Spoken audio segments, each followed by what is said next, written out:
Report in from NFL.com's Ian Rappaport that the Steelers are set to interview Louis Riddick, the ESPN analyst, for their GM position. We've all been talking about Omar Khan and Brandon Hunt, and those guys are definitely still the guys that she's probably looking at as the front runners. But the idea of bringing Louis Riddick, a pit man, back to Pittsburgh to be the GM of the Steelers, there's a few exciting thoughts about that. We'll talk about that and whether the interview is legitimate, whether it's, maybe kicking up the tires, maybe trying to build relationships, or if there's some meat there. And there's a few other interesting conversations that stem from how the Steelers are building their team moving forward and what they're trying to do under Mike Tomlin in the next era, whoever is the successor for Kevin Colbert. I'm Chris Carter here in the Locked On Steelers podcast. Joining me today will be Josh Taylor of KDKA TV. It's going to be a fun episode. Let's get into it. You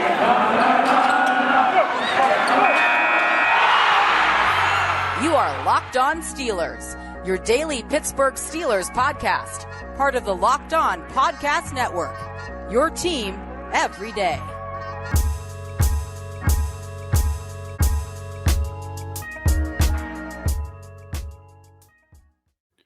And welcome to the Locked On Steelers podcast. I'm your host, Chris Carter, bringing you your daily dose of all things on the Pittsburgh Steelers. As always, you can find us on Apple, Spotify, Google Podcasts, Odyssey, and YouTube. Be sure to like this video if you're watching it on YouTube. Subscribe to our YouTube channel for all of our content that's put up there all the time. If you want us to help us out more, give us a 5-star review on Apple Podcasts with a positive comment to help us out. If you do both at the same time, you get a shout out at the end of the show. Today's episode is brought to you by Get Upside. Just download the free Get Upside app and use the promo code Touchdown to get 25 cents per gallon or more cash back on your first tank. We'll talk about the Get Upside app more. Joining me is Josh Taylor. We have him on a lot on this show. We're having him on even more. We just love having talks with this guy. Josh, how you doing, man? I'm good. I got to tell you a little story. I got a message from one of my cousins who lives in Ohio a couple of days ago.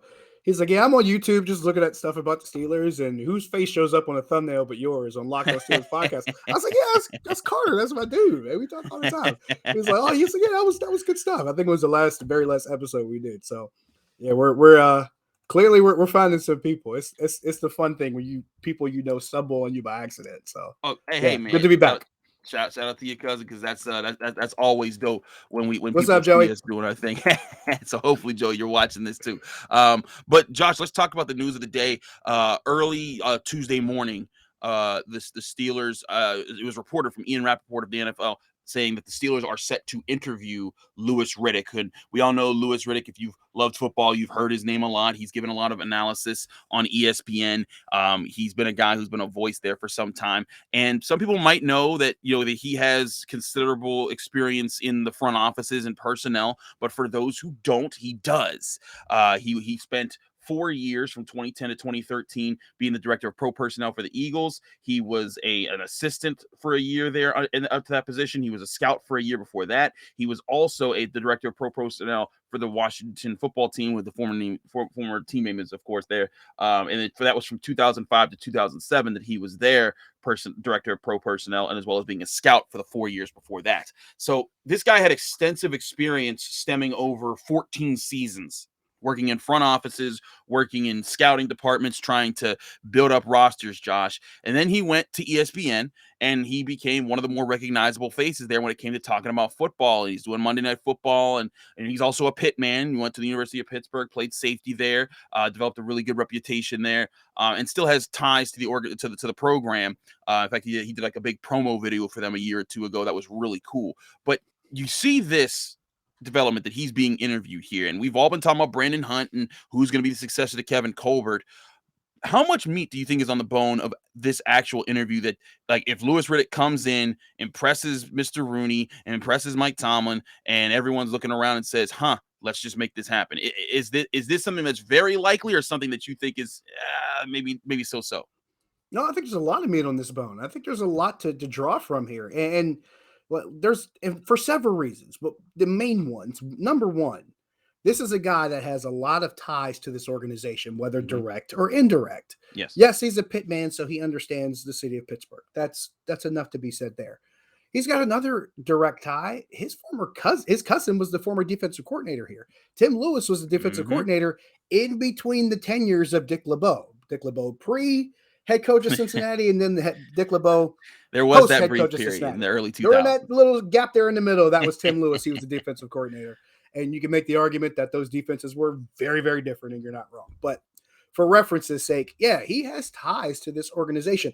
And it also helps being in the job that he's been for nearly the past decade. He has access to not only the Steelers organization, he has access to all 32 NFL organizations in a way that not many other people get. So you're talking about a guy who's worked in 2 NFL front offices, who now has access for nearly a decade to almost every front office, and to get different ideas and understanding. So he has a pulse on what other teams are doing, maybe more than guys that are already in the job, because now he has direct access to all of them. Don't look at this as a negative. This is a positive, because people might talk to him that might not talk to other GM candidates. He has that in his pocket. That's something that's a positive for him, more or less than a negative. And then, of course, the other side of it is, when you work in this league long enough, you work with enough executives, you work with enough coaches, you work with enough players. Well, they know other executives, they know other coaches, they know other players. And these people mingle. They meet, they talk, they share ideas, they swap stories, they develop relationships. You can't tell me, when you look around this league and other guys that have done this job, that somebody or a group of people would not point to Louis Riddick and say, hey, that guy might do a pretty good job running a front office somewhere. There are some things there. I mean, as much as we talk about networking in every other sense in every other job industry, we don't think it happens in professional sports. It's one of the biggest assets that you can have in your favor when you're covering professional, when you're not covering, when you're working those front offices. You need to be able to make phone calls. You need to be able to learn, hey, what does this organization think over here about this guy? And like you said, because part of the strategy of when you're doing drafts, when you're doing free agency, it's not just knowing who the players are. It's not just scouting and say, hey, that guy's really good. I loved his tape from 2015 when he was a junior in high school, and he is this. It's not all about that all the time. A lot of it is about knowing, hey, you know what? I know how such and such thinks in the office over there, say the Baltimore Ravens, and they picked two picks before us, and we both need these positions. I know which one that they want to go with, and I've talked to someone that knows, and you know what? We're gonna trust that we don't have to trade up ahead of those guys to make those type of moves. It's things like that. That are very valuable in the NFL, and I don't think get talked about enough when it comes to the importance of team building, of strategy building, and moving forward. And I think one thing that people look at here is like, well, they look at, previously Louis Riddick has interviewed for different jobs. He interviewed for the Texans and the Lions, and they're like, well, if he wanted to be in, a GM, why wouldn't he take those jobs? And Josh, I ask you, why would he take those jobs? Has anyone seen what's going on in those two organizations right now? If there are 2 organizations, now granted, there's 32 teams in the league. Yeah. If there are 2 organizations that I probably would not be interested in either joining or taking over right now, and this is kind of slowly pushing Miami to the side. Right. Dolphins will get to you later. But let me put it this way. They're in the top 5 do not touch list, and they're not 5. Okay. So you push Miami to the side, but if there's 2, I'm like, Houston, Detroit, in no particular order, probably at the top of the list. So yeah, I wouldn't be inclined to touch those 2 teams, to touch those 2 organizations, giving their hiring history with GMs, giving their hiring history with coaches, given how their ownership tends to be brought into question usually every 2 to 3 years because this stuff keeps cycling out. So yeah, I'd be a little bit hesitant to go there too. I can see why he might be not as eager to join one of those 2 franchises. Absolutely. And I don't think that should be a put down or something to say, oh, maybe he's not serious about the job. I think he is. It's just that, when you're looking around, and listen, when you're working these jobs, and I said this about John Gruden, the reason John Gruden got the money he got from the Raiders to be the head coach there was because he knew, you know what? It's hard being an NFL head coach. It's hard working those front offices. Those are difficult jobs with a lot of pressure. And if someone gets hurt, your whole plan could go kapoof. And then everyone calls you an idiot and you don't know what you're talking about. The game's passed you by. How about Petrino? Exactly. And then all of a sudden you're just forgotten about and talked about like you're not worth anything, even though you are great at your job. But you know what doesn't do that to you? TV. Because you could go on TV like John Gruden and create the Gruden Grinder segment. And then everyone's like, oh man, John Gruden, he just knows so much about football and he's just a man. And he got to do that for decades. And he made millions of dollars of doing it, tens of millions of dollars doing it. And then he was like, you know what? If you give me, ownership in the Raiders and, a guaranteed contract that's $100 million, sure, I'll go in and leave this cushy job. And I think Louis Riddick's been in the same place. I've been working at ESPN. It's been going great. Everyone wants me on their show. I get to do whatever I want. No one's calling me an idiot because I drafted this guy, and it turned out that his profile didn't match what we thought it was. Although I see why Louis could do whatever he wants. But for me, Josh, and I know you're about to bring this up. For me, I think he's waiting for, if he wants to do this, it's going to be with the right organization. And how many more organizations out there could be more right than the Pittsburgh Steelers? I've been saying this a lot, especially since the coaching carousel in college football started turning. Leverage is a hell of a drug. When you have the leverage that Louis Riddick has, it's like, look, I could move over here, but why? Because everything's more stable over here. Why go to Detroit when things are a lot more stable working in Bristol, Connecticut? Why go down to Houston and deal with the craziness down there when things are a lot more stable in Bristol, Connecticut? However, now there's the option of one of the most stable franchises, not only in that sport, but in all of professional sports, with a head coach who acknowledges, I got one of the best jobs in professional sport.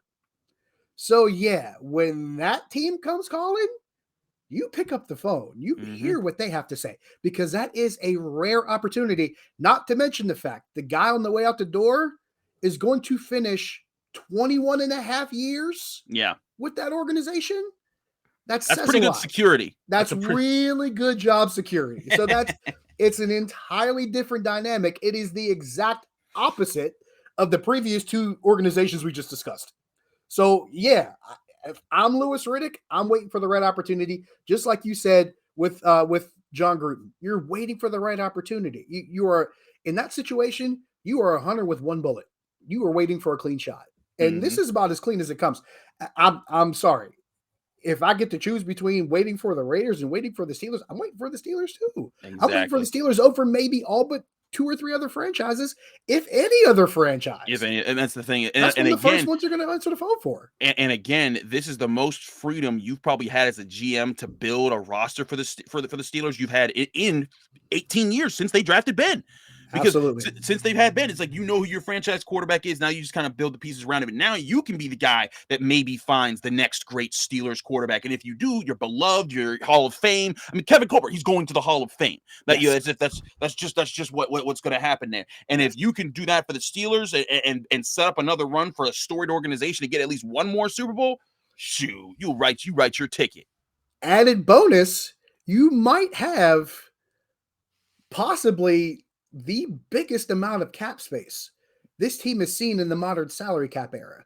And that's before you take the quarterback salary off the books who's retiring, before you have to make decisions on a couple key players that are making, 8 to 9 figures. You have a couple decisions you can make that could grow that space and allow you to make more moves to make that decision on picking your quarterback even easier to transition him in. Absolutely. It's not the perfect scenario, but if you're a new guy coming in on the job, you got a really good situation coming in. Oh, yeah, by the way, you're probably going to have the reigning defensive player of the year. So sprinkle that one in there too. Absolutely. We're not done talking about this. We're going to be right back on it in a second here. But first, I got to talk to you guys about betonline.net. BetOnline has you covered this season with more props, odds, and lines than ever before as football gets you ready for the Super Bowl coming at the end of the week here. BetOnline.net remains the best spot for all your sports scores, podcasts, and even news this season. It's not just about football either. BetOnline has up to the minute info on pro and college hoops, and NHL, boxing, UFC, along with live real-time updates of all current games. Don't wait to take advantage of all the new amazing offers available for the 2022 season at BetOnline, where the game starts.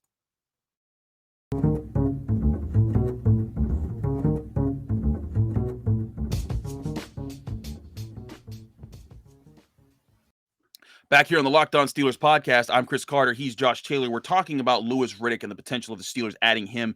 And just we're also just looking at the GM position as a whole, too, because, Josh, there's a lot of different things that go into this. Now, I think it's also worthy to note. Now, people are probably saying, like, okay, Chris, we hear that she was director of pro personnel and all that, but what did he do with these two teams? And, well, let's look at some names that came through these organizations when he was there. Let's start with Washington. Now, granted, this is the mid 2000s, so this is a different time. But during his time, they drafted Jason Campbell. They traded to get Santana Moss. They got Antoine Randall, former Steeler in free agency.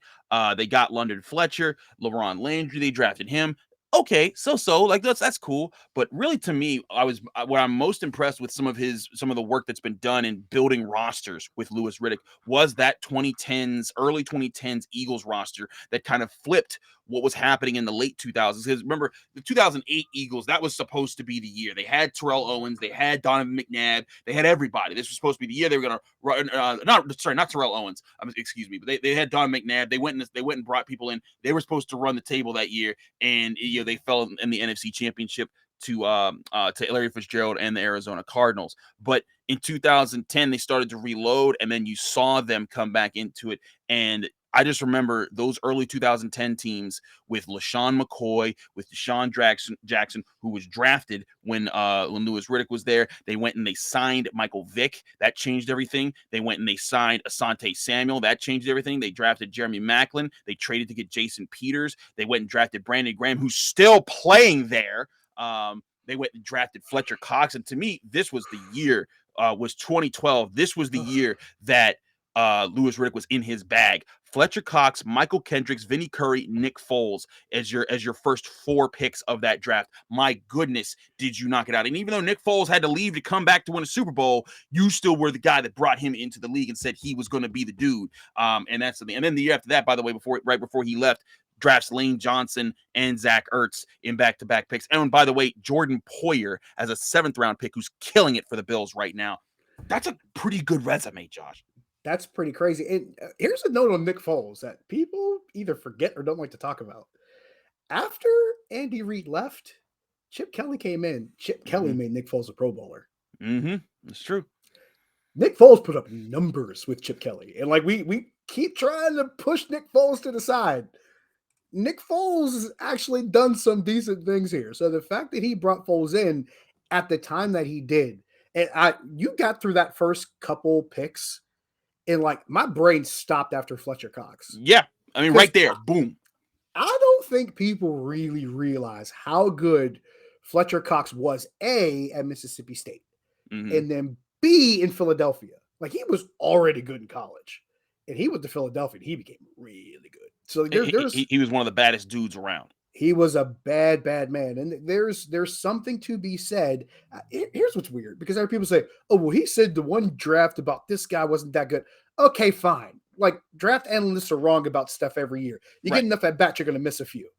Let's look at the guys he brought in for his own organization and do what they did.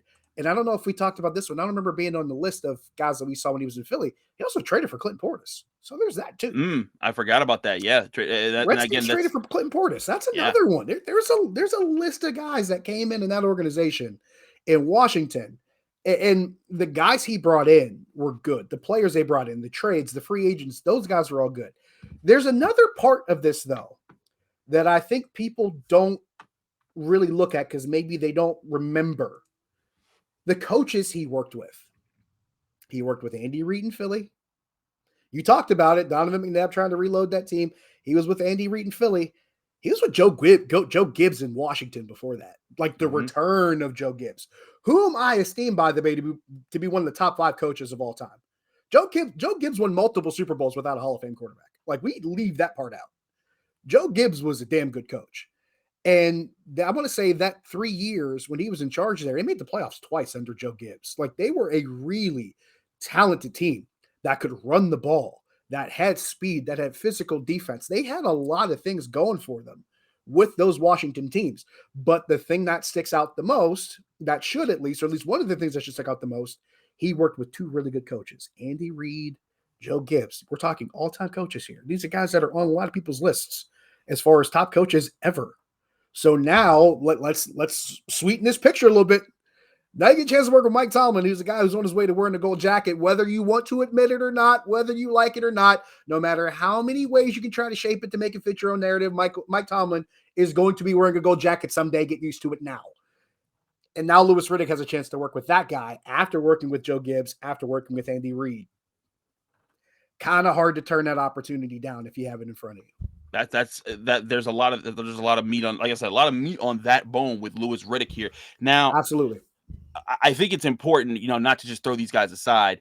Brandon Hunt, Omar Khan, everyone's like, well, hey, Chris, you guys been talking about these guys for months, and now all of a sudden you're starting to like, oh no, I'm not doing that, because I still think that Brandon Hunt is still the guy that's the person that I think is the lead front runner to get this position. There's no, that hasn't changed. I still think that the most likely scenario is that both kind of receive a promotion where they just don't have anyone over their heads. Omar Khan handles the books, Brandon Hunt handles the personnel. They work together to come up with how they're going to make the contracts work, and that's going to be the Steelers front office moving forward. But the idea of getting a Louis Riddick in there, I think it's very interesting, because the Steelers, this is a major crossroads.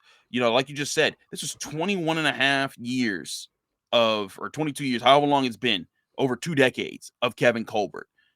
It's something Steelers fans haven't had to think about for such a long time, because you knew Kevin Colbert, the man back there, he's gonna make some crazy stuff happen, and they're gonna make some moves. The Steelers have to find who's going to be that next person now. Do they want to stay in-house? And I know a lot of people hate that idea, but again, something that I brought up on the show, you're talking about Brandon Hunt, a dude who learned from the man himself, Bill Nunn. This is a guy who worked under him, who trained under him, and got to know him. And I got to hear him tell stories about Bill Nunn. And not only that, but then he learned under Kevin Colbert. So you have a guy who built the Steelers past, a guy who's built the Steelers present, and a guy who's ready to build the Steelers future. That's why I'm not just throwing Brandon Hunt out in this situation, but still, the idea of getting an exciting, a big face. And I think someone else brought this up, because Sean McVay recently went out and said he thinks that Mike Tomlin is the best leader in the NFL. Louis Riddick is beloved by a lot of people across the NFL. Could you imagine the double whammy of Louis Riddick and Mike Tomlin walking in a room, and how many times that might help the Steelers win some free agency battles? They'll be like, you know what? I want to go play for those two guys. Especially in a year where they can have a ton of salary cap space. What might be happening there? Not a bad combination. I'm going to put 2 things out there, and people will probably hate the one, and it's a Tomlinism. Well, it's not really a Tomlinism. It's something he borrowed. This is what happens when you live in the South. You use a lot of analogies and sayings. Iron sharpens iron. You got 3 guys in Omar Khan, Brandon Hunt, and Louis Riddick as candidates for one job, which means one of 2 things. Either one, you probably stole one of the best guys out there that's on the market that no one has hired yet, and he's going to come in and do this job, and that's going to be a big get for you. Or you're going to find out just how good and qualified and worthy one of the other 2 guys are. Because sometimes the best way to figure out what you have, measure it against something else. And that's not even counting the fact that they've interviewed other external candidates. They've interviewed guys from other teams. So now you're looking at some of the best from other organizations, and you're bringing in a guy who's done this, or at least something close to it in the past, and is also one of the foreknown analysts when it comes to this game. So you're about to measure your own 2 internal guys against this guy on the outside and other people's guys that are just below that position. You're in a really prime position to bring in the guy who's going to be the best fit for your organization. And now if you're the Steelers, it's an embarrassment of riches to pick from. It becomes that much of now granted, it becomes a better decision, but it also becomes more difficult. And that's what I think people kind of ignore here. And I'm glad you brought up Brandon Hunt learning under Bill Nunn. I was one of those people going into the Hall of Fame last year. I'm sitting there going, it's amazing how many people don't know who Bill Nunn was and don't know what Bill Nunn did. I bring this up a lot. The Steelers brought in 5 Hall of Famers in one draft rookie class in 1974. One rookie class, right, because Donnie Shell was undrafted. But they still drafted 4 and signed Donnie Shell. Ridiculous. Never been done. Without Bill Nunn, that does not happen. That has never happened before. And what Mike Tomlin say never, but never. That will never happen. Yeah, that's not happening. That's not going down the second time. Brandon Hunt got a chance to learn under that guy. He got to learn under a Hall of Famer. Actually, he got to learn under two Hall of Famers, because Kevin Colbert's going to get the jacket too.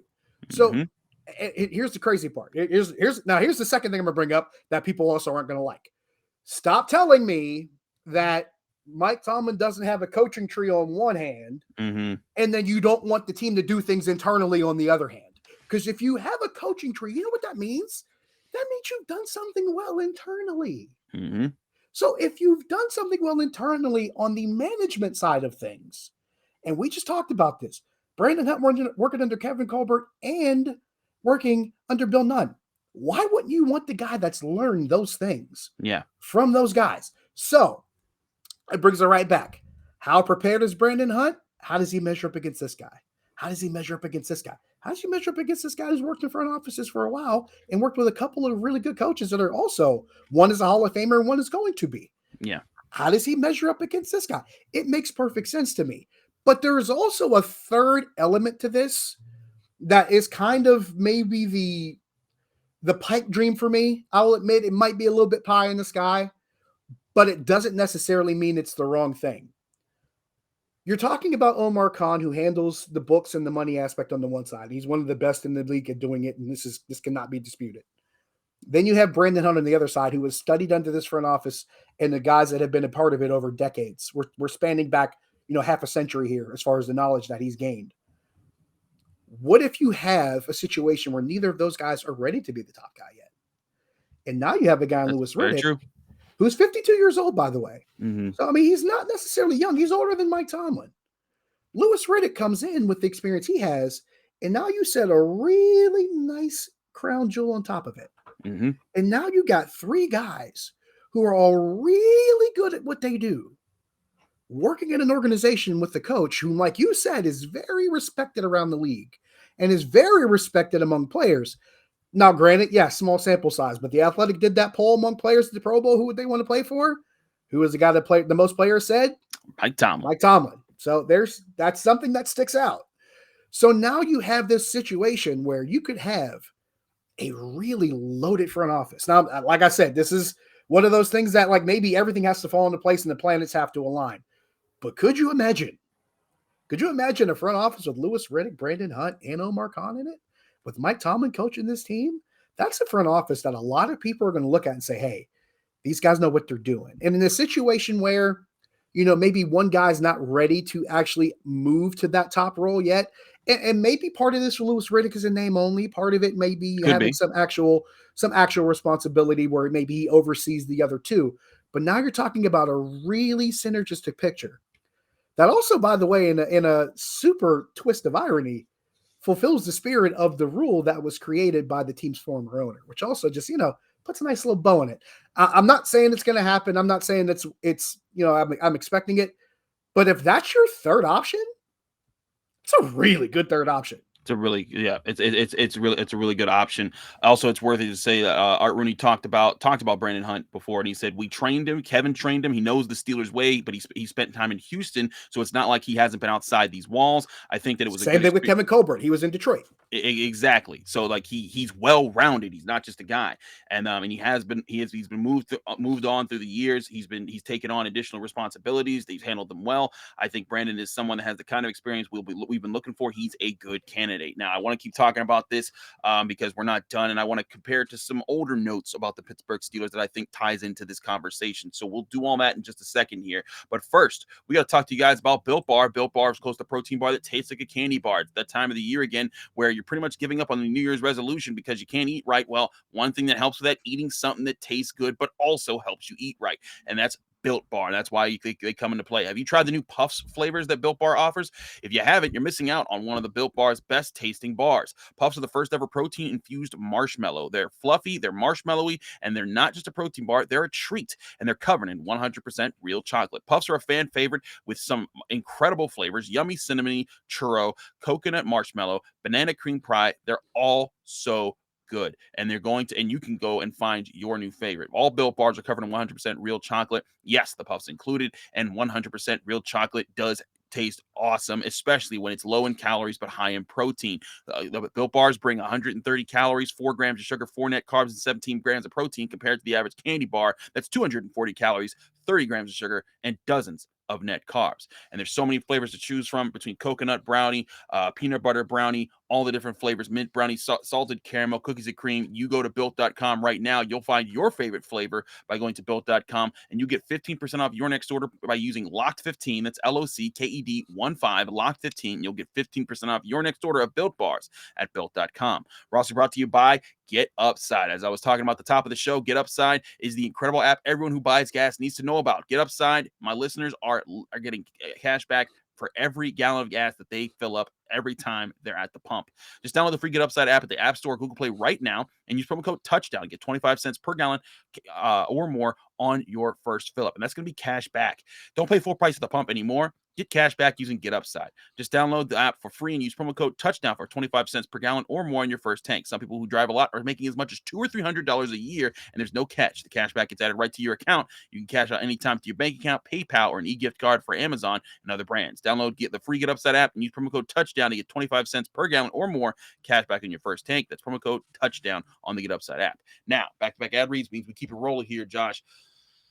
Let's take a step back here for a second. First, before we do that, I want to note out, because I don't think I've officially said on the show, the other candidates that the Steelers have interviewed for the GM position include Chargers Director of Player Personnel JoJo Wooden, Colts Assistant General Manager Ed Dodds, and Titans Vice President of Player Personnel Ryden Cowden. So they've been doing their due diligence. They have guys within their own walls, guys that are on other teams right now, and a guy who's just loving life as media and has had success as a GM before in the NFL, or a director of player personnel. All that says to me is that the Steelers are still doing their due diligence. They're not just, some people have alleged the Rooneys just, they're not the same anymore because this is a different Rooney. I think the same practices and the same mentality are still in play.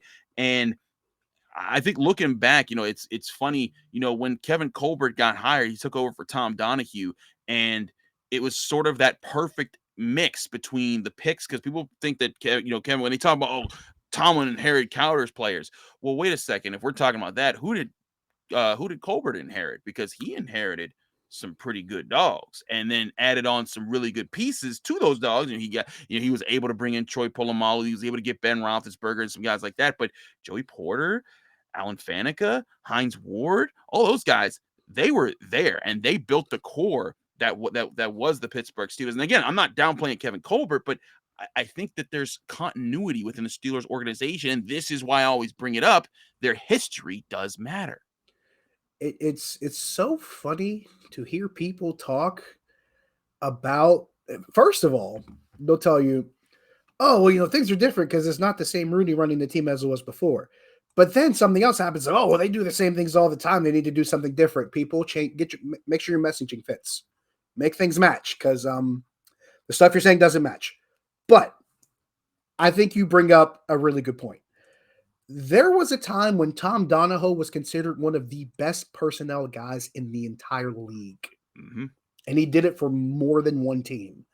And yes, it's easy to look at the Ben Roethlisbergers and the Heath Millers and the Troy Polomalus and the Ike Taylors that Kevin Colbert brought in. Yes, it's great to acknowledge those.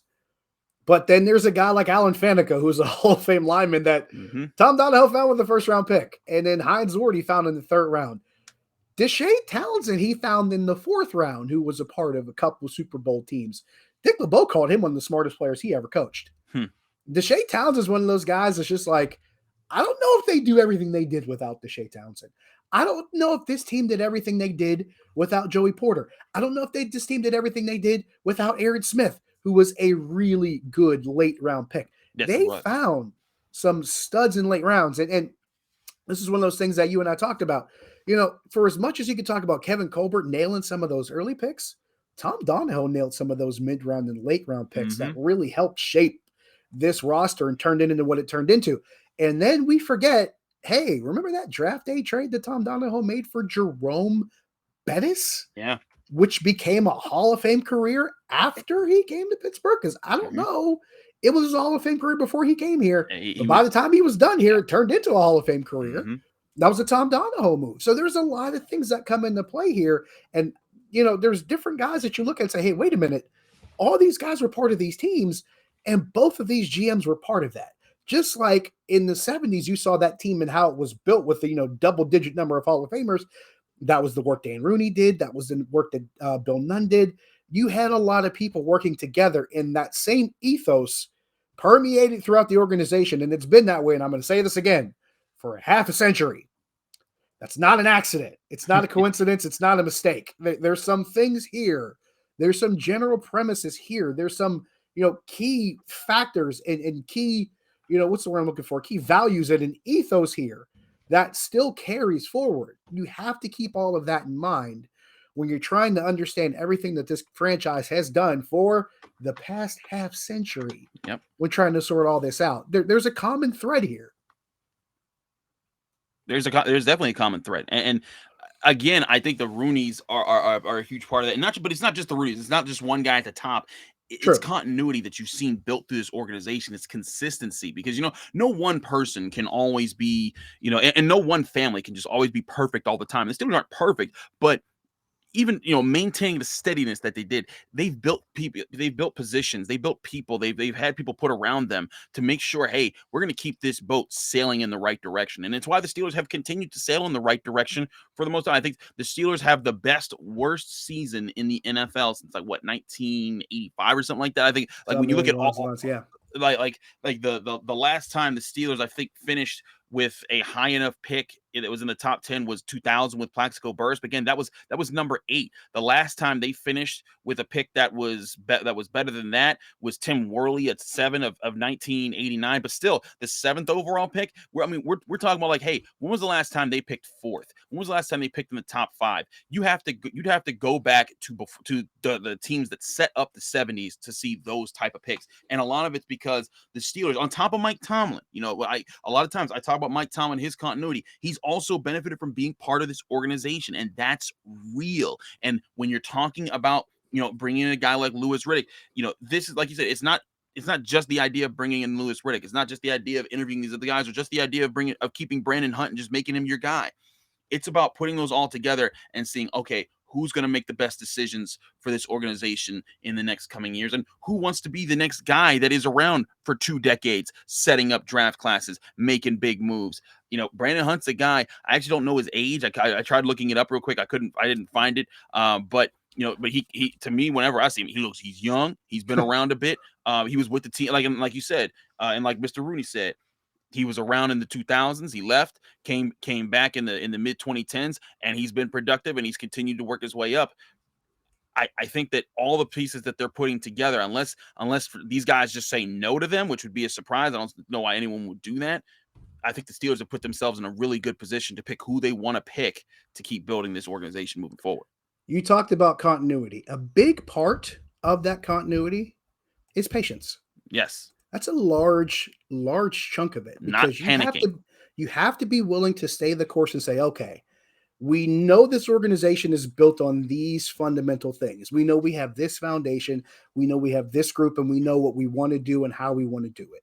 So it allows you to navigate not only through the years when things are going great, but also through when things are going not so great. I'm glad you brought up the records from all those seasons, like the bad seasons, because here's the thing that I don't think people realize.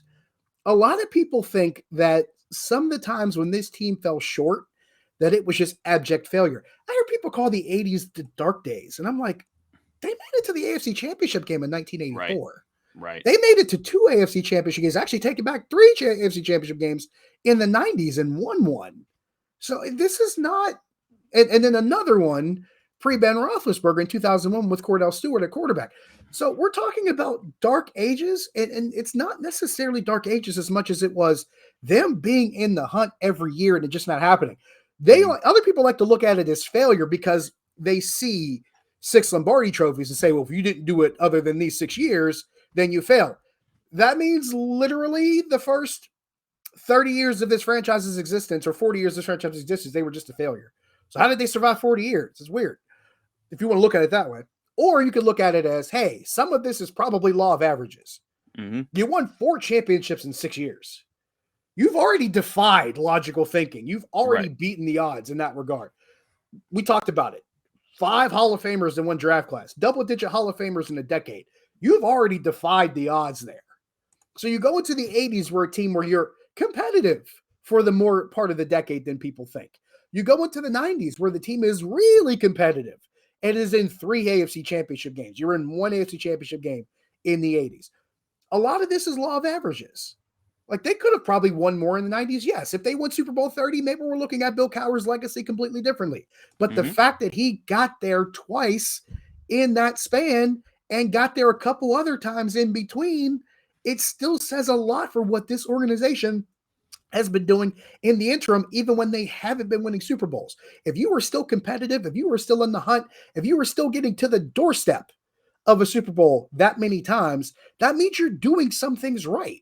That means Andy Reid in Philadelphia was doing some things right. That means Mike Tomlin has done some things right, because how many times we heard Mike Tomlin say, if you get to the single elimination tournament, anything can happen.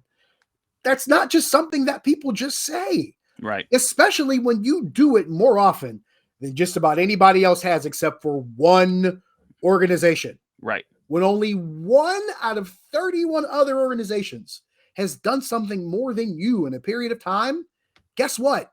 You're one of the best at it. Yep, exactly. And regardless of how many of the failures or falling short you want to look at, you're still one of the best at it. Over the whole, over the entire span of time, on an average year, you are more mathematically likely to go further than about 95% of everybody else, regardless of how you want to look at it. And again, to get there is a big part of it, because you gotta, the work that the coaches and the GMs and all this stuff that we're talking about in the background, like this episode, we haven't talked once about TJ Watt being what he does at the line of scrimmage. We haven't talked about the things that are happening on the field. We're talking about building of the organization, and I wanted to dedicate an episode to that because I thought that was really important here. But when we're talking about this conversation, we're acknowledging, like you said, it takes the building of that is what gets them the opportunities to make those plays on the field to get there.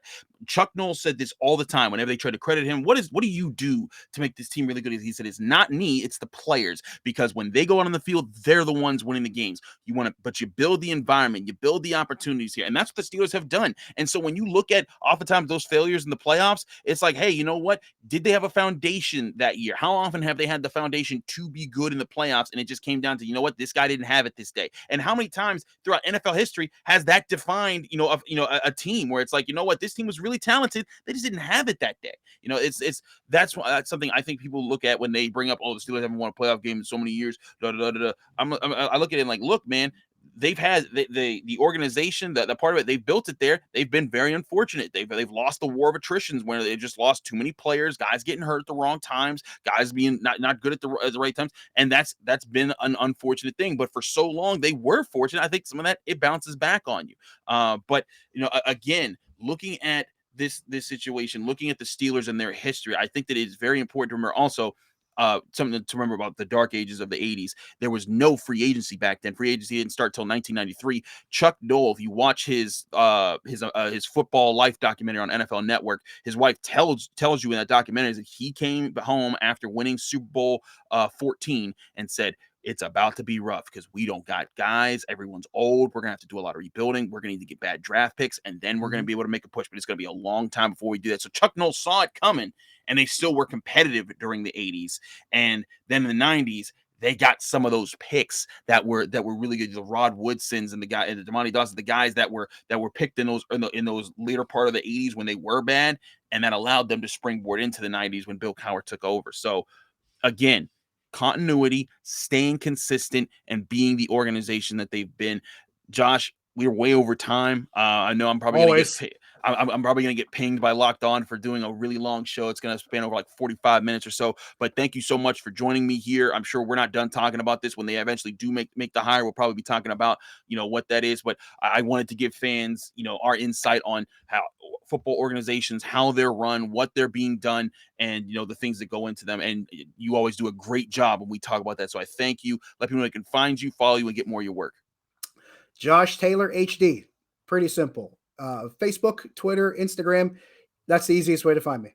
Absolutely. Do find him. He's a great asset to listen to. If you ever need to learn something about sports, he's probably got you. So check him out at Josh Taylor HD on Twitter and Instagram, and anywhere else. I'm Chris Carter. You can follow me on Twitter and Instagram at Carter Critiques. You can listen to this show on Apple, Spotify, Google Podcasts, Odyssey, and YouTube. Like this video if you're watching on YouTube. Hit the subscribe button to our YouTube channel so you can get all of our Locked On Steelers daily content. And if you want to help out the show even further, please go on Apple Podcasts, leave us a 5-star review along with a positive comment. You do both at the same time, you get a shout out at the end of the show. Thanks so much for checking out Locked On Steelers today.